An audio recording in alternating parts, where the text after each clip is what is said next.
अब मैं आपको क्लास 6, 7, 8 को हिंदी व्याकरण के अंदर मैं आपको चैप्टर पढ़ा रहा हूँ शब्द विचार, अर्थात शब्दों पर विचार कीजिए।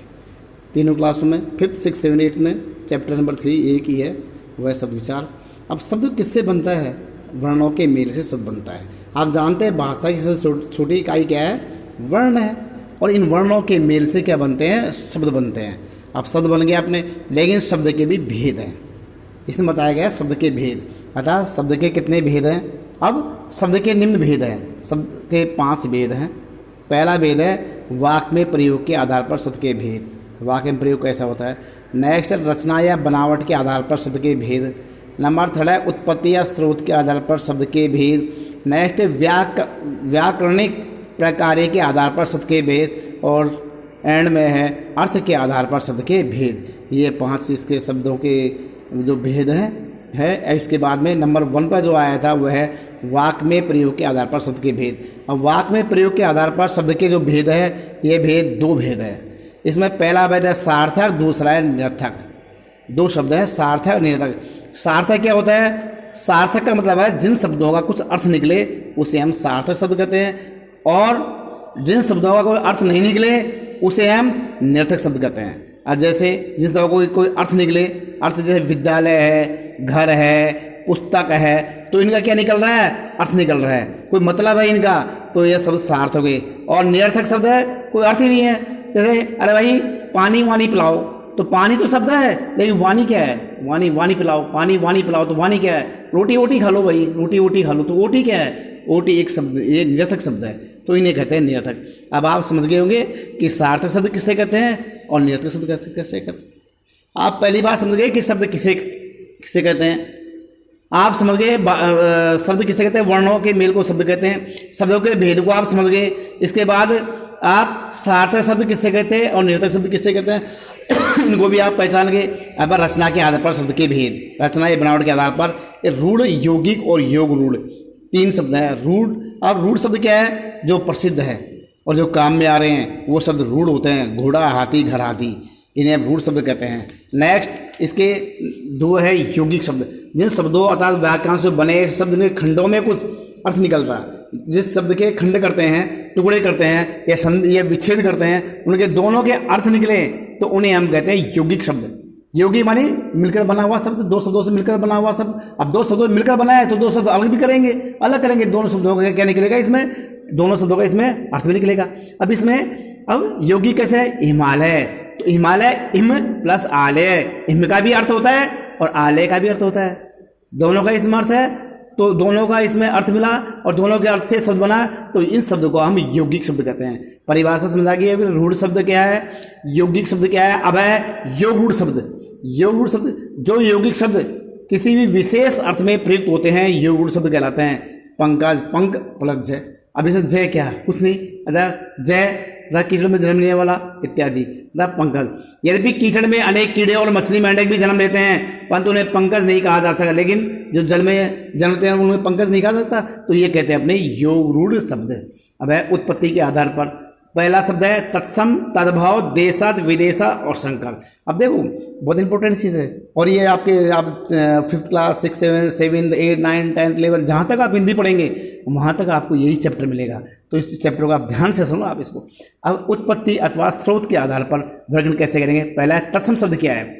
ये तत्सम शब्द है, तत् प्लस सम से बनकर बना है, अर्थात उसी के समान, उसे तत्सम शब्द कहते हैं। जैसे कोई भी शब्द होता है, ध्यान देना, किसी भाषा के शब्द के मूल रूप का जो उपयोग होता है वो तत्सम शब्द होता है।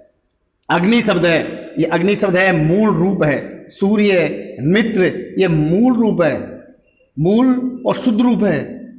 जिसको भाषा के रूप में जिसको लिखते हैं वो शब्द है, तो इसे तत्सम कहते हैं। जैसे अग्नि है, लेकिन ये आग बोलेंगे, आग अपनी भाषा होगी, तो वो तत्सम नहीं होकर के वो शब्द तद्भव हो जाएगा अपना। तो तत्सम शब्द की परिभाषा आपको समझेगी। मूल रूप को हम क्या कहते हैं? तत्सम शब्द कहते हैं। दूसरा है आपका वह तद्भव, अर्थात तद्भव। तद्भव किसे कहते हैं? तद्भव शब्द क्या होता है? क्या होता है तद्भव?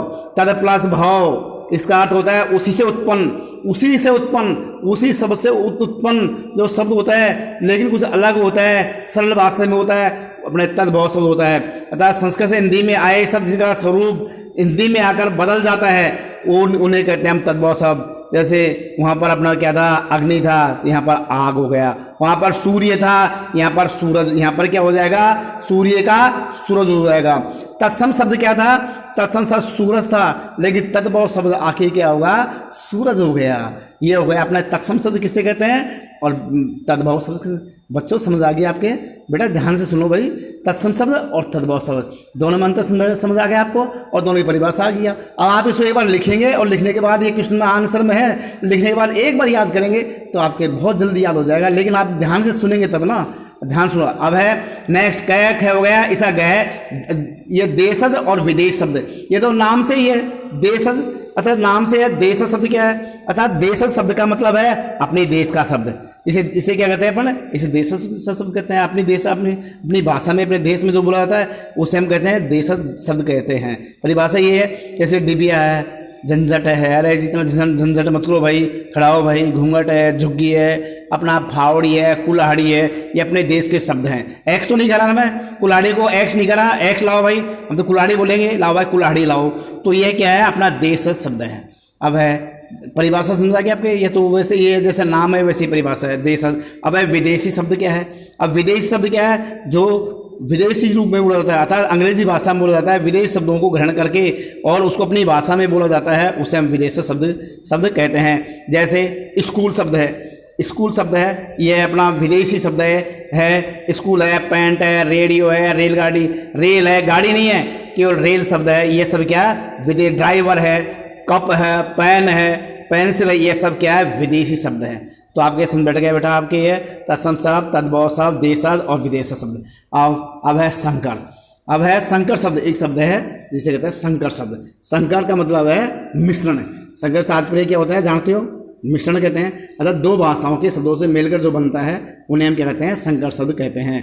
जैसे आधा देशज आधा विदेशज, उसे हम संकर कहेंगे। जैसे रेलगाड़ी, तो रेल शब्द है ये विदेशी है, और गाड़ी शब्द कौन सा है, अपना देशज शब्द है।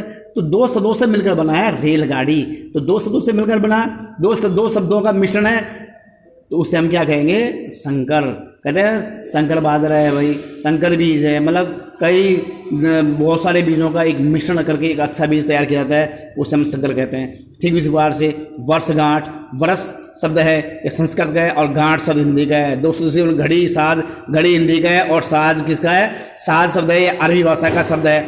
नुकसानदायक, नुकसान फारसी है और दायक किसका है, हिंदी शब्द है। बच्चों समझ गए आप, ये उत्पत्ति के आधार पर या स्रोत के आधार पर वर्गीकरण समझ गया आप। अब नेक्स्ट आपके इसमें है विकारी शब्द। अब व्यवहारिक कार्य क्या, विकारी शब्द और अविकारी शब्द। विकारी शब्द क्या है, जिन शब्दों का, ध्यान देना भाई, जिन शब्दों का लिंग, वचन, पुरुष, काल आदि के कारण उनका परिवर्तन हो जाता है उन्हें विकारी शब्द कहते हैं। जिसमें कुछ परिवर्तन हो जाता है विकारी, काला का काली भी हो गया और काला का काले भी हो गया, तो ये शब्द है, अतः ये विकारी शब्द है। ये संज्ञा सामग्री क्रिया में होता है, लड़का का लड़की भी हो गया, लड़की भी होगी, लड़कियां हो गया, लड़कियों हो गया, बहुत सारे शब्द होते हैं, ये विकारी शब्द है। और एक है अविकारी शब्द, जिन शब्दों के रूप में किसी भी कारण विकार नहीं होता या परिवर्तन नहीं होता, जिन शब्दों में परिवर्तन नहीं होता उन्हें हम अविकारी शब्द कहते हैं। धीरे धीरे तो परिवर्तन नहीं, इसमें क्या धीरे धीरे, तो धीरे शब्द धीरे धीरे ही है, इन्हें हम कहते हैं विकारी शब्द।